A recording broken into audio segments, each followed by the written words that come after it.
नमस्ते विद्यार्थी मित्रों, यूट्यूब पर आपका स्वागत है।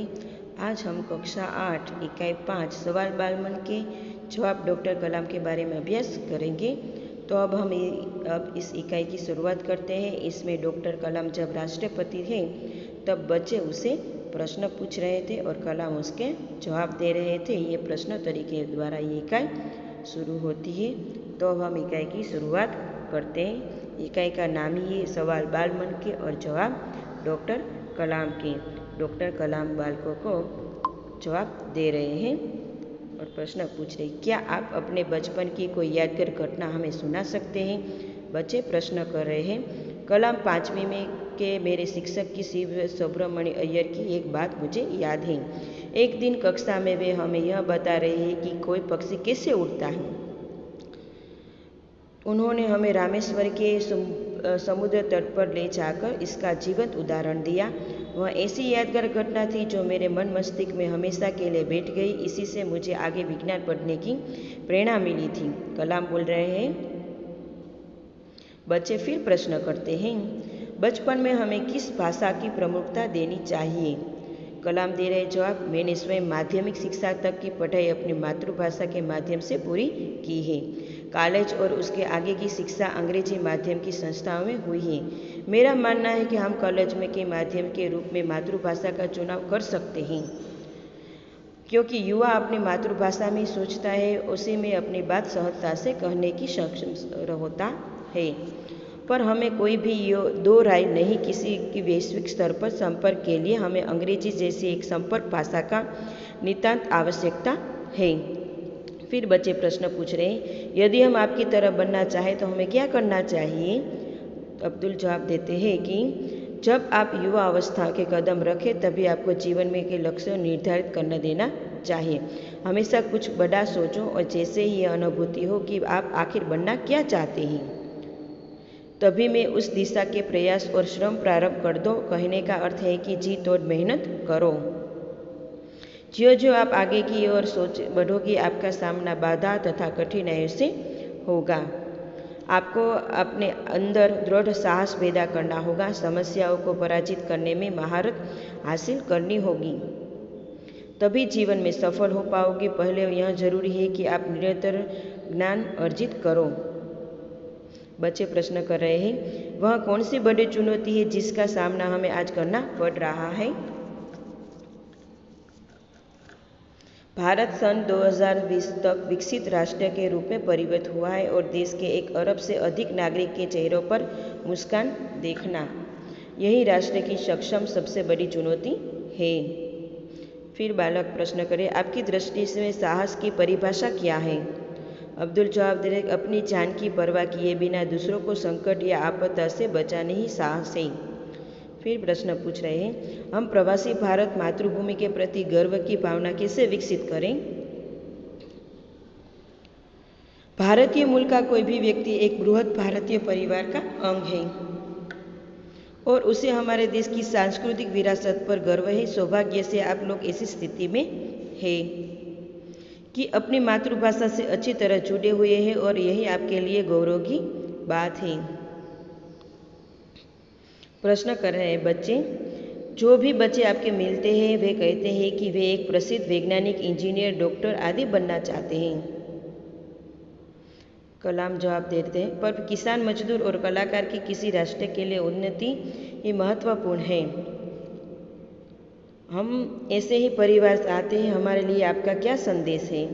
प्रश्न पूछ रहे बालक। अब्दुल जवाब देते हैं कि किसान, मजदूर, कलाकार और दस्तकार के सभी हमारे राष्ट्र के अभिन्न अंग हैं। राष्ट्र निर्माण में हमें उन सभी सेवाओं की समान रूप में दरकार है।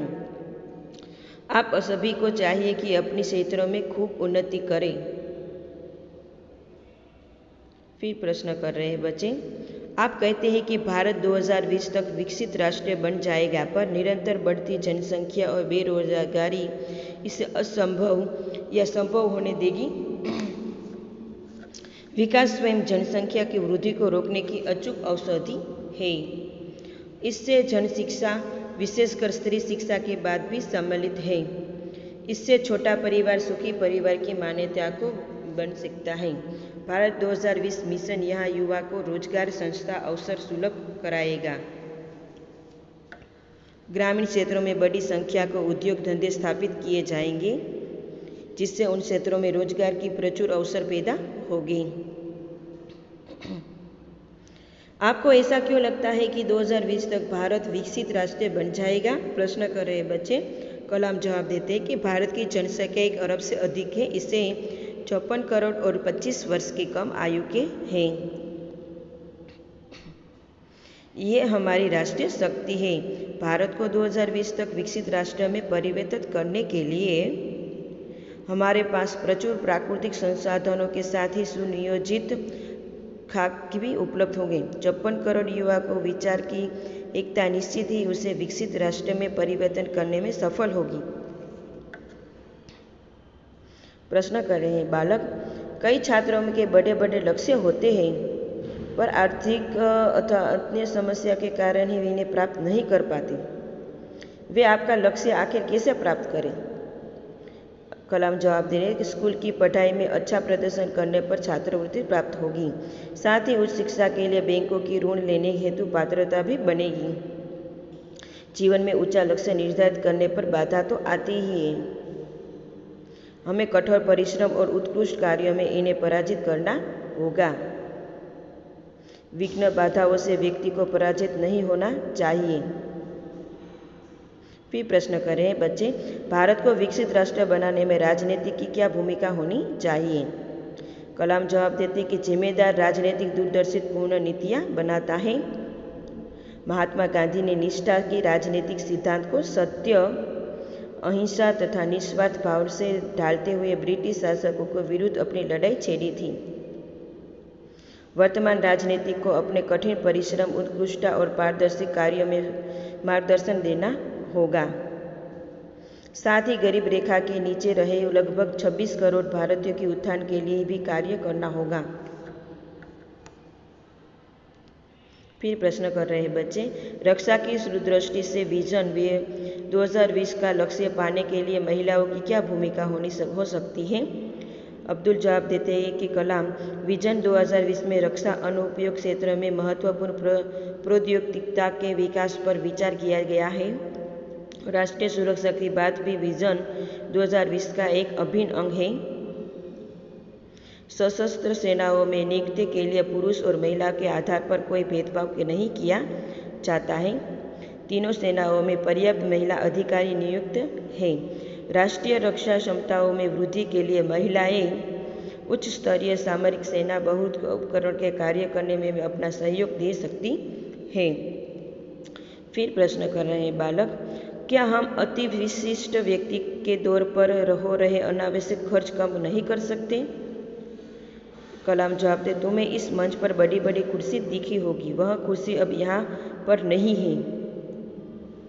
ठीक ऐसे ही अन्य उत्पादक चीज़ों पर हो रहे अनावश्यक खर्च भविष्य में नहीं होगी। बाय मित्रों।